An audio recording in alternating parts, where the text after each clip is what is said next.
नमस्कार दोस्तों, स्वागत है आपका हमारे YouTube channel doctor Hasan Tiwari classes में। पिछली कक्षा में हम विशेषण के बारे में पढ़ रहे थे।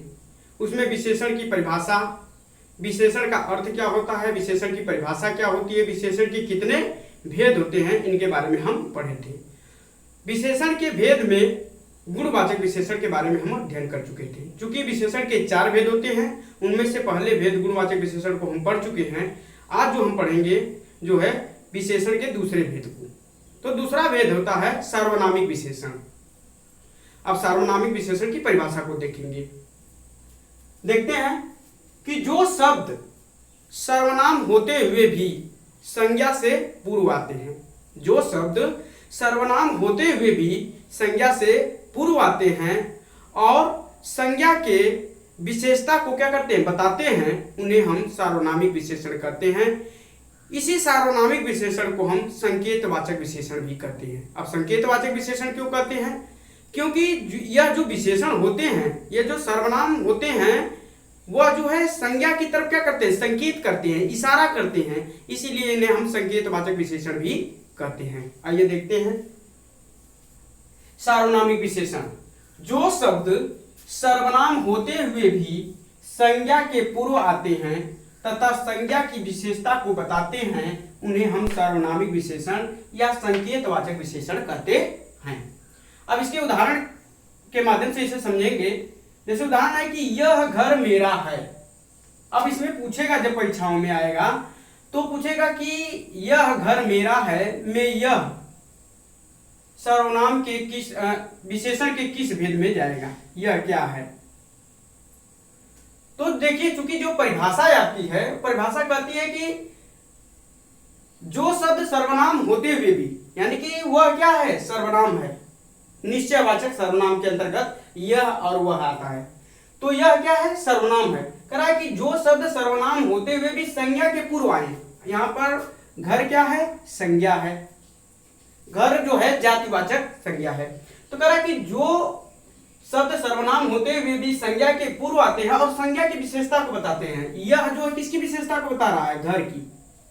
यानी कि जो शब्द जो है, जो सर्वनाम शब्द जो है संज्ञा की विशेषता को बताते हैं, उसे हम सार्वनामिक विशेषण कहते हैं। अर्थात यहाँ पर यह जो होगा वह सार्वनामिक विशेषण होगा।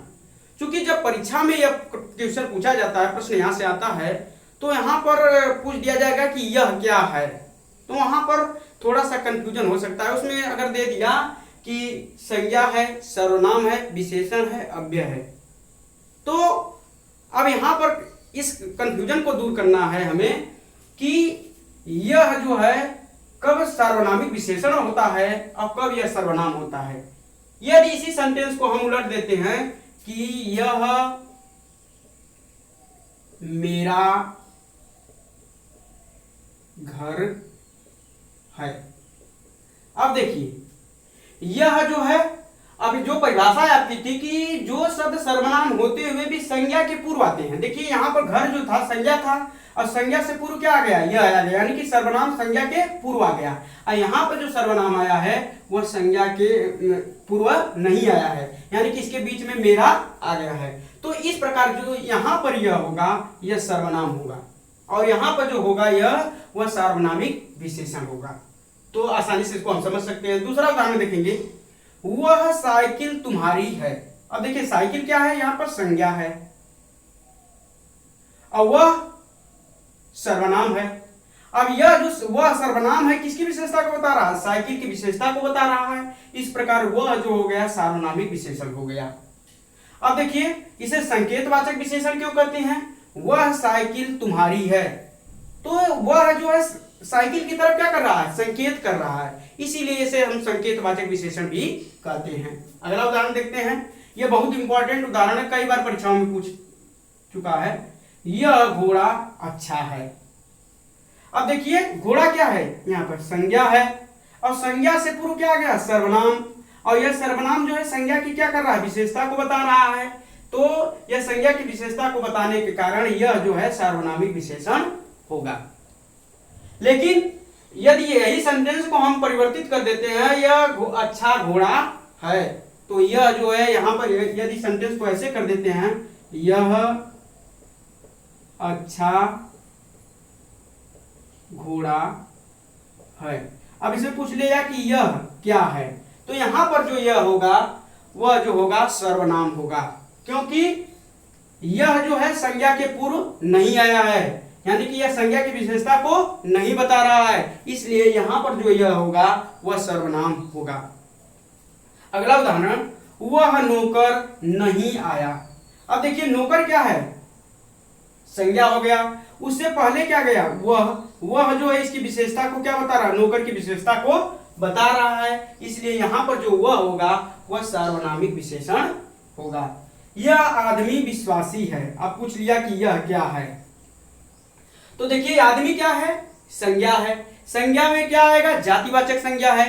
अब इस आदमी की विशेषता क्या है, यह जो है इस आदमी की विशेषता को बता रहा है, इस प्रकार यह जो यहाँ होगा वह सार्वनामिक विशेषण होगा। यदि इसी सेंटेंस को हम परिवर्तित, इस वाक्य को परिवर्तित कर देते हैं, कहते हैं कि यह विश्वासी आदमी है, तब यहाँ पर यह जो होगा वह सर्वनाम हो जाएगा। तो यह महिला क्या कर रही है, अब महिला क्या है यहाँ पर, संज्ञा, महिला क्या है, संज्ञा, और यह क्या हो गया, सर्वनाम, यह क्या है, सर्वनाम।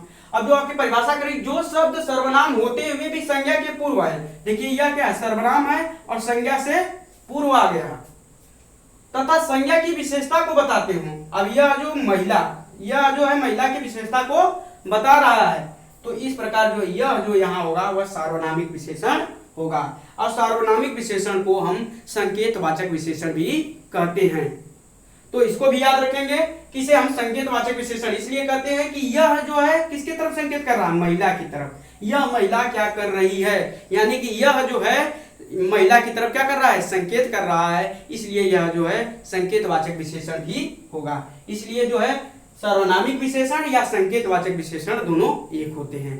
तो इस प्रकार जो है यहाँ पर हम आसानी से समझ लिए कि यह या वह जब सर्वनाम जो है संज्ञा के पूर्व आएगा तो वह सर्वनामिक विशेषण होगा, यदि वह संज्ञा के पूर्व नहीं आता है तब वह सर्वनाम होता है। तो इसको हम आसानी से समझ लिए। तो इस प्रकार जो है विशेषण के दूसरे भेद को हम पढ़ लिए सार्वनामिक विशेषण। आप इसको नोट कर लीजिए या मैं हट जा रहा हूं, आप स्क्रीनशॉट ले लीजिए। अब इसके बाद हम तीसरे भेद को पढ़ेंगे संख्यावाचक विशेषण।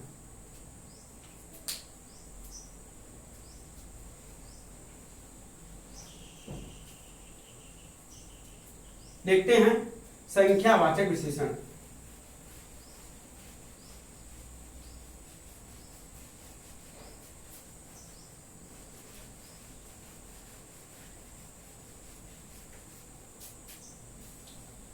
तीसरा भेद है विशेषण का संख्यावाचक विशेषण।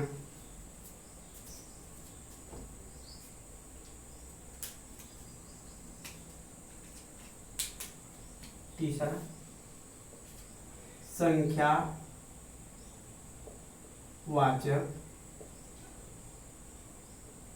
विशेषण।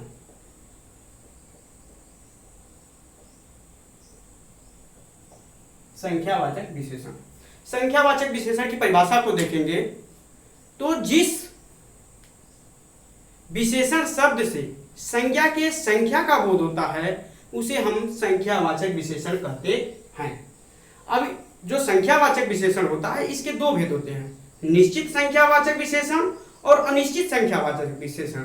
निश्चित संख्यावाचक विशेषण में होता है कि जिस विशेषण शब्द से संज्ञा के निश्चित संख्या का बोध होता है उसे निश्चित संख्यावाचक विशेषण कहते हैं, और जिस विशेषण शब्द से संज्ञा के निश्चित संख्या का बोध नहीं होता है उसे हम अनिश्चित संख्यावाचक विशेषण कहते हैं। अब इसमें हम देखेंगे कि निश्चित संख्यावाचक विशेषण को भी 5 भागों में बांटा गया है, तो उसका भी हम अध्ययन करेंगे। तो आइए पहले देखते हैं संख्यावाचक विशेषण।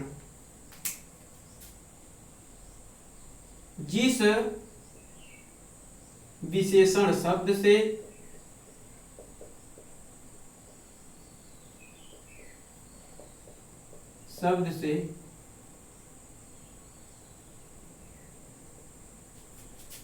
संज्ञा की संख्या का बोध हो, संख्या का बोध हो उसे संख्यावाचक विशेषण कहते हैं। संख्यावाचक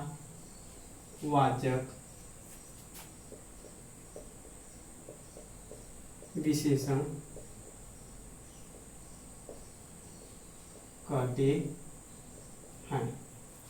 अब यहां पर देखेंगे संख्यावाचक विशेषण, जिस विशेषण शब्द से संज्ञा के संख्या का बोध हो उसे संख्यावाचक विशेषण कहते हैं। अब इसके उदाहरण को हम देखेंगे।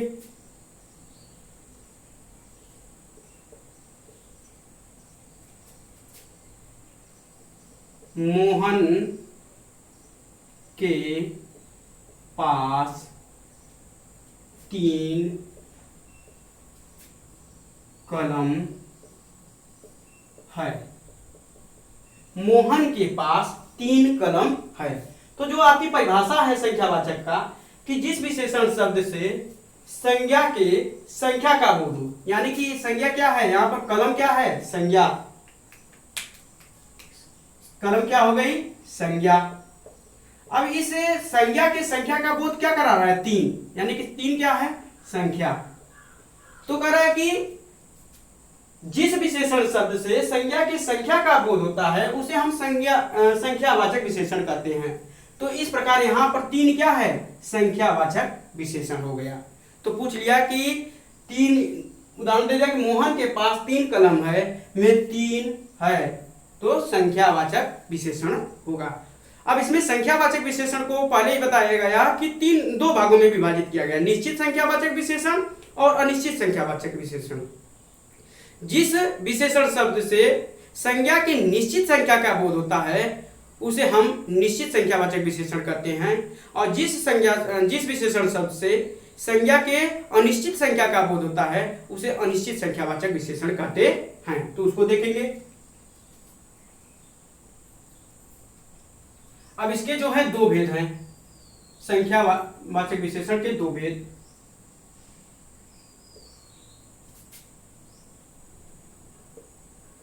निश्चित संख्यावाचक विशेषण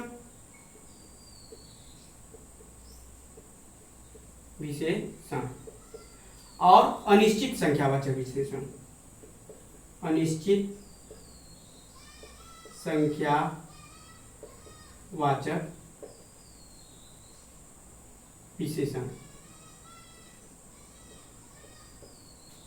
जहां संख्याओं के निश्चित संख्या का बोध हो, संज्ञा के निश्चित संख्या का बोध होता है वहां पर निश्चित संख्यावाचक विशेषण, जहां संज्ञा के निश्चित संख्या का बोध नहीं होता है वहां अनिश्चित संख्यावाचक विशेषण हो गया। अब जैसे देखिए मोहन के पास 3 कलम है, तो जो कलम जो है क्या है, संज्ञा है। अब इसकी जो संख्या है वह निश्चित हो गई, कितनी कलम है, 3 कलम है। तो यहाँ पर क्या हो गया कि जो है यहाँ संख्या निश्चित हो गई। इस प्रकार जो है यह निश्चित संख्यावाचक विशेषण का उदाहरण है। तो यह जो है निश्चित संख्यावाचक का उदाहरण है। अब जैसे इसका उदाहरण देखेंगे, मोहन के पास कई पेंसिल है। मोहन के पास कई पेंसिल है।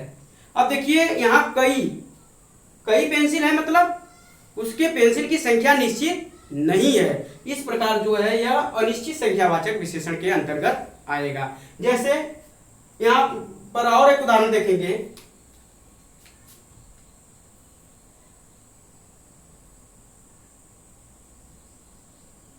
एक उदाहरण और देखते हैं इसके।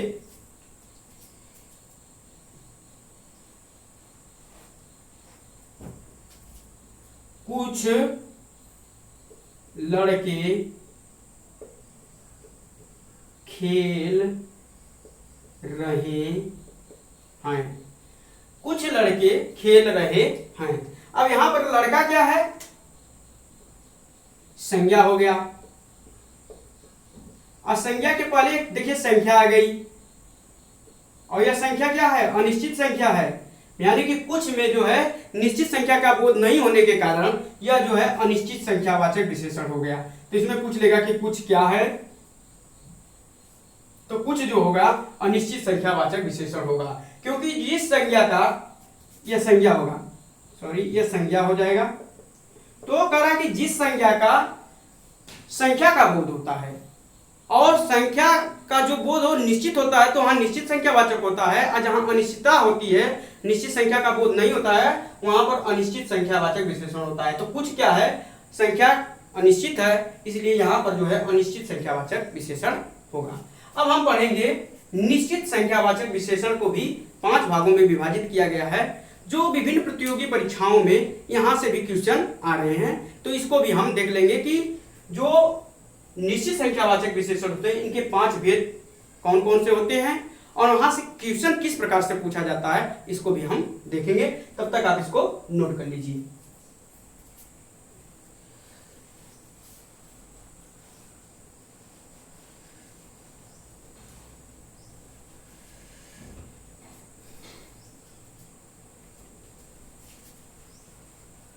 अब देखेंगे संख्यावाचक विशेषण के अंतर्गत निश्चित संख्यावाचक विशेषण को भी 5 भागों में बांटा गया है। इसमें है निश्चित संख्यावाचक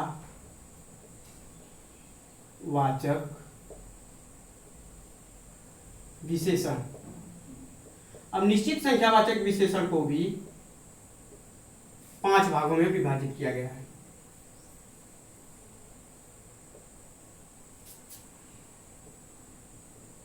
गणनावाचक,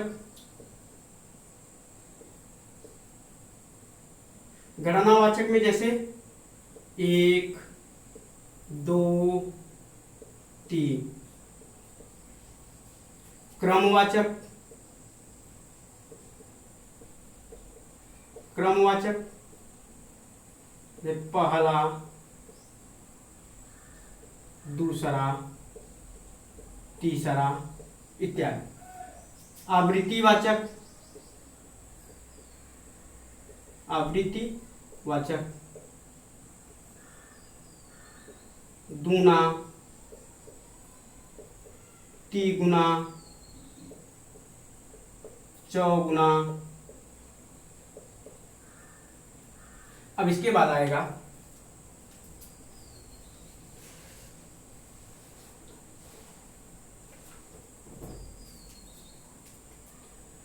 समुदायवाचक, समुदायवाचक। इसमें देखेंगे तो समुदायवाचक में आएगा दोनों, तीनों, चारों। समुदाय का बोध करा रहा है। और एक इसमें और होगा 5वां प्रत्येक बोधक, प्रत्येक बोधक। प्रत्येक बोधक के अंतर्गत आएगा इसका जो आता है प्रत्येक, हर एक, हर एक। अब इस प्रकार इसके उदाहरण को समझेंगे। जो निश्चित संख्यावाचक विशेषण होता है इसको 5 भागों में विभाजित किया गया है। गणनावाचक, क्रमवाचक, आवृत्तिवाचक, समुदायवाचक और प्रत्येक बोधक। इसमें क्या होता है कि गणनावाचक में गणना की जाती है, जैसे 1, 2, 3, 4, 5 जो हो गया गणनावाचक। जैसे इसका उदाहरण द्वारा समझेंगे, 2 बालक और 3 बालिकाएं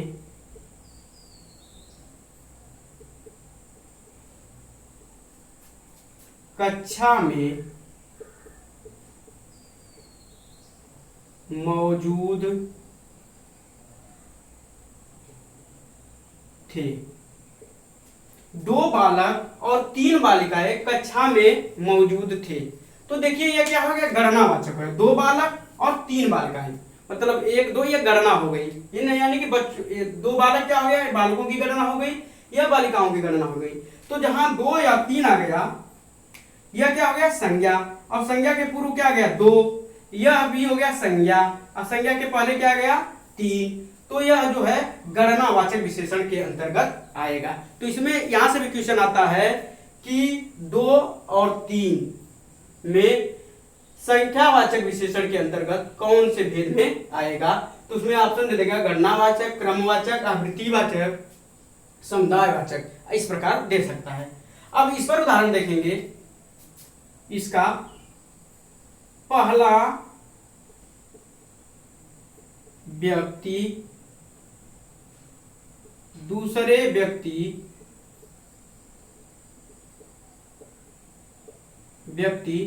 से ईमानदार है। अब देखिए पहला व्यक्ति दूसरे व्यक्ति से ईमानदार है।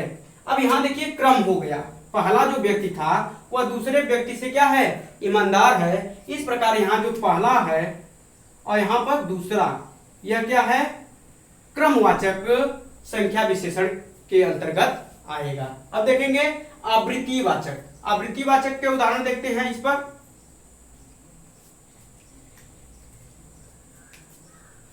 मोहन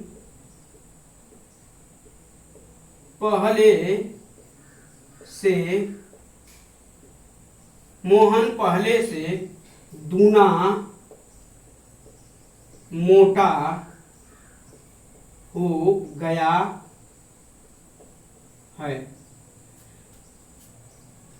अब देखिए यहां पर मोहन जो है पहले से दूना मोटा हो गया है। तो यहां पर जो है, अब यह दूना क्या है यहां पर, दूना जो है आवृत्तिवाचक के अंतर्गत आएगा। अब देखेंगे हम समुदायवाचक के अंतर्गत उदाहरण को देखेंगे। तो समुदायवाचक के अंतर्गत इसका उदाहरण देखते हैं। समुदायवाचक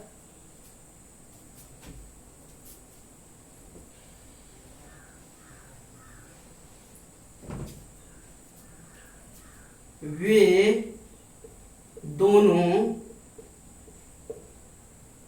स्कूल गए। वे दोनों स्कूल गए। अब देखिए यहां स्कूल क्या है संज्ञा हो गया, और संज्ञा से पूर्व क्या आ गया संख्या का बोध करा रहा है। इसके पहले क्या आ गया संख्या। तो देखिए वे दोनों स्कूल गए, तो दोनों जो है किसको व्यक्त कर रहा है समूह को व्यक्त कर रहा है। तो कह रहा है कि यहां पर क्या हो जाएगा संख्यावाचक विशेषण के अंतर्गत जो होगा समुदायवाचक विशेषण के अंतर्गत आएगा। तो इसमें जो होगा दोनों क्या होगा समुदायवाचक विशेषण होगा। अब इसमें लास्ट वाला देखेंगे प्रत्येक बोधक। इसमें होगा, इसका उदाहरण देखेंगे तो प्रत्येक व्यक्ति को अपना कार्य करना चाहिए। अब देखिए प्रत्येक जो है वह एक व्यक्ति का बोध करा रहा है। प्रत्येक जो है केवल एक व्यक्ति का बोध करा रहा है, यानी कि प्रत्येक व्यक्ति को अपना कार्य करना चाहिए। तो यहां पर जो व्यक्ति क्या हो गया संज्ञा हो गया, यहां पर व्यक्ति क्या है संज्ञा हो गया, और संज्ञा से पहले प्रत्येक जो आ गया वह प्रत्येक बोधक जो होगा प्रत्येक बोधक संख्यावाचक विशेषण के अंतर्गत आएगा।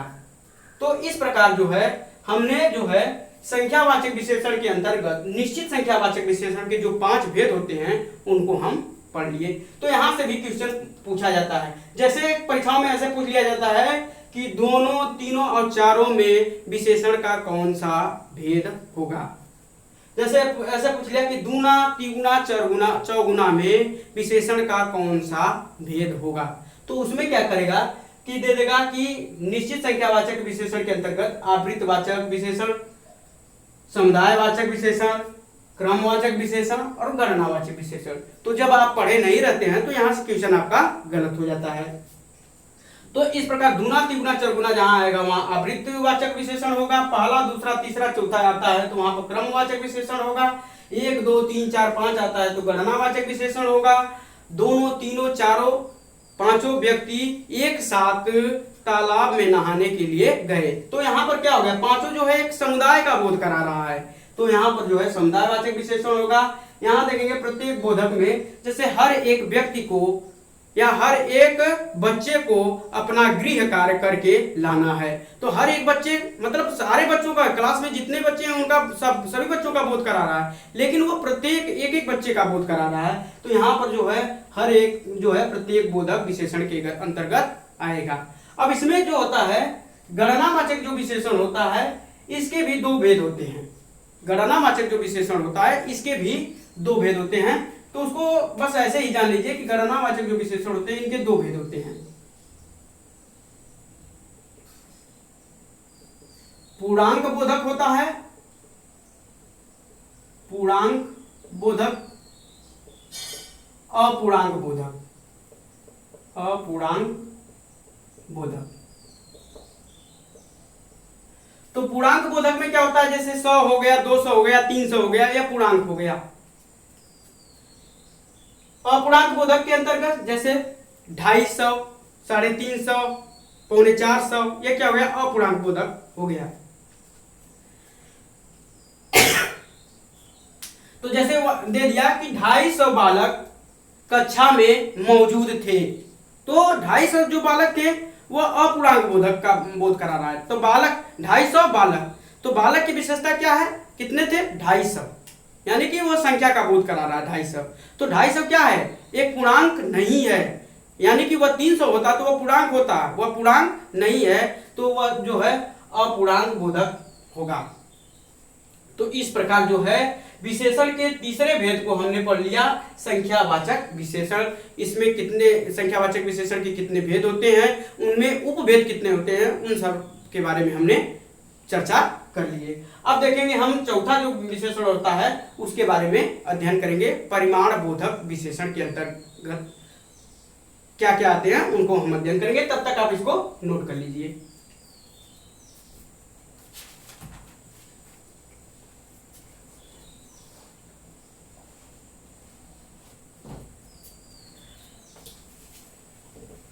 चौथा देखेंगे विशेषण के जो चौथा भेद होता है वह परिमाण बोधक विशेषण होता है या परिमाणवाचक विशेषण होता है, उसको देखेंगे। इसके बाद विशेषण के जो 4 भेद हैं वो चारों भेद आपका आज समाप्त हो जाएंगे।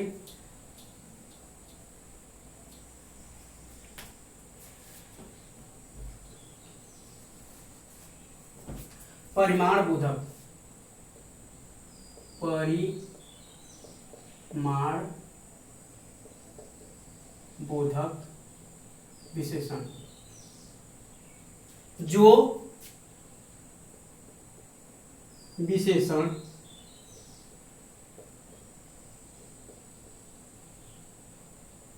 शब्द संज्ञा के नाप, तौल या माप का बोध कराए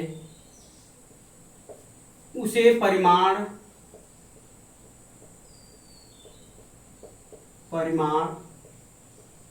बोधक विशेषण कहते हैं।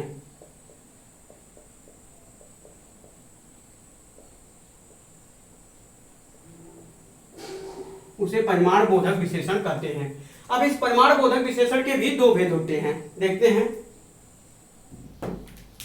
इसके 2 भेद होते हैं। पहला होता है निश्चित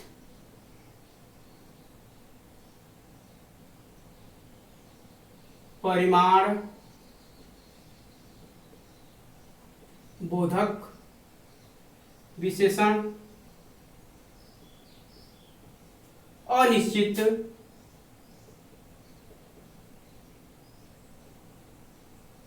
परिमाण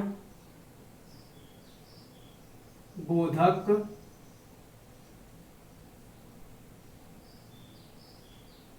विशेषण।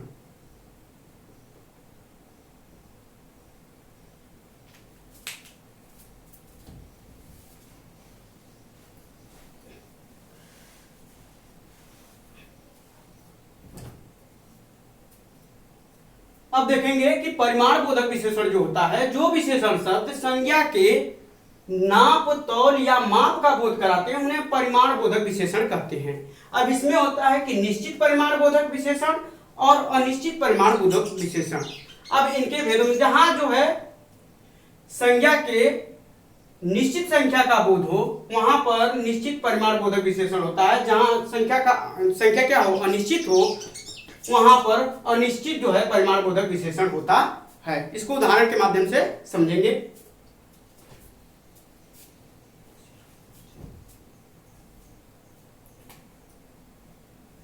मुझे सेर भर दूध चाहिए। मुझे सेर भर दूध चाहिए। यह गाय बहुत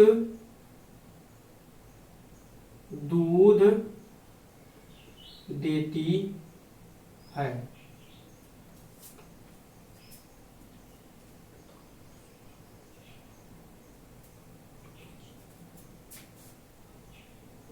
तोला भर सोना और चाहिए। तोला भर सोना और चाहिए। अब इसमें देखेंगे चाय में थोड़ी चीनी कम है। अब यह देखिए यहां पर देखना है कि जो माप तौल की वस्तु होती है उसके संख्या का बोध होता है। जैसे यहां पर है दूध क्या है, दूध कितना चाहिए सेर भर, यानी कि सेर भर जो है एक निश्चित संख्या का बोध करा रहा है। यानी कि यह जो माप तौल की वस्तु है, माप तौल की जो वस्तु है उसका जो है निश्चित संख्या का बोध करा रहा है। तो हमें सेर भर दूध चाहिए। यह क्या है, दूध क्या है जो है माप तौल की वस्तु है। माप तौल की वस्तु होने के कारण जो है यह जो है सेर भर जो है इसकी विशेषता को बता रहा है।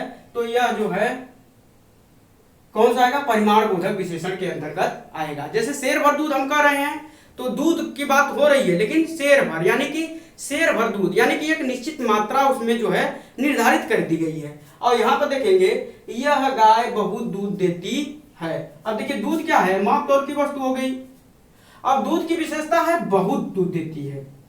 अब यहाँ बहुत क्या हो गया, संख्या जो है यहाँ पर निश्चित नहीं है, यानी कि जो है यह दूध देती है लेकिन बहुत दूध देती है। तो यहाँ पर जो है संख्या निश्चित नहीं होने के कारण अनिश्चित परिमाण बोधक विशेषण होगा। अगर यहीं पर होता है कि यह गाय 5 लीटर दूध देती है तो दूध की जो संख्या है वो निर्धारित हो जाती, तब वह जो होता किसमें आ जाता, निश्चित परिमाण बोधक विशेषण के अंतर्गत आता। लेकिन यहाँ पर दिया है कि यह गाय बहुत दूध देती है, लेकिन कि बहुत के अंतर्गत वह नहीं निश्चित हो रहा है कि कितना दूध देती है। तो यहाँ जो है संख्या निश्चित नहीं होने के कारण अनिश्चित परिमाण बोधक विशेषण होगा। अब यहाँ देखेंगे तोला भर सोना और चाहिए। देखिए सोना क्या है, यह संज्ञा है। सोना क्या है, संज्ञा है। तो अब इसका जो है तोला भर सोना और चाहिए। अब इसका जो विशेषता बता रहा है सोना का तोला भर, यह संज्ञा हो गई, यह संख्या बता रहा है। यानी कि तोला भर सोना का बात हो रहा है। तो एक तोला भर सोने में 10 ग्राम होता है, तो वह 10 ग्राम सोने की बात कर रहा है। या हम ऐसे कह सकते हैं 10 ग्राम सोना और चाहिए। तो वहां क्या होगा कि एक हम निश्चित संख्या का बोध करा रहे हैं, यानी कि जो सोना हमें चाहिए उसका एक निश्चित संख्या का बोध हो रहा है, इसलिए यहाँ पर जो है निश्चित परिमाण बोधक विशेषण होगा। अब देखेंगे अनिश्चित परिमाण बोधक विशेषण के अंतर्गत देखेंगे चाय में थोड़ी चीनी कम है। अब देखिए चीनी क्या हो गया, यहाँ संज्ञा हो गया। अब चाय में जो चीनी कम है उसकी संख्या निर्धारित नहीं है, कह रहा है कि थोड़ा कम है, यानी कि यह जो है संख्या निश्चित नहीं है। तो यहाँ क्या हो जाएगा, यह अनिश्चित परिमाण बोधक विशेषण हो जाएगा। यदि यहीं पर हम दे देते कि चाय में 1 चम्मच चीनी कम है, तो यहाँ पर हम संख्या को क्या करते, निर्धारित कर देते, तो वह किसमें आ जाता, निश्चित परिमाण बोधक विशेषण में आ जाता। चूंकि देखिए संख्यावाचक विशेषण और परिमाण बोधक विशेषण दोनों में संख्याओं का बोध होता है, लेकिन ध्यान देने वाली बात यह है कि यहाँ जो संज्ञा का बोध होगा वह परिमाण नाप तौल की वस्तु होगी। जैसे सोना होगा, चांदी होगा, दूध होगा, घी होगा, तेल होगा। तो जो नाप तौल की वस्तु होती है वह परिमाण बोधक विशेषण के अंतर्गत आते हैं। और यदि संज्ञा ऐसी है जिसमें नाप तौल का बोध नहीं हो रहा है, जैसे हमने जब पढ़ा रहे थे आपको संज्ञा पढ़ाया जा रहा था, तो काउंटेबल होता है, अनकाउंटेबल होता है, जिसको हम गिन सकते हैं और जिसे नहीं गिन सकते हैं। तो गिन लेंगे तो वह निश्चित परिमाण बोधक विशेषण होगा। अगर उसे हम नहीं गिन सकते हैं तो वह क्या होगा, अनिश्चित परिमाण बोधक विशेषण के अंतर्गत आएगा। इस प्रकार जो है आज हमने जो है विशेषण के जो 3 भेद बचे हुए थे, शेष 3 भेदों को हम अध्ययन किए। आगे जो है विशेषण में जो और प्रतियोगी परीक्षाओं में जहां से क्वेश्चन आते हैं, अगली कक्षा में हम वहां उस विषय पर चर्चा करेंगे। आज बस इतना ही, धन्यवाद।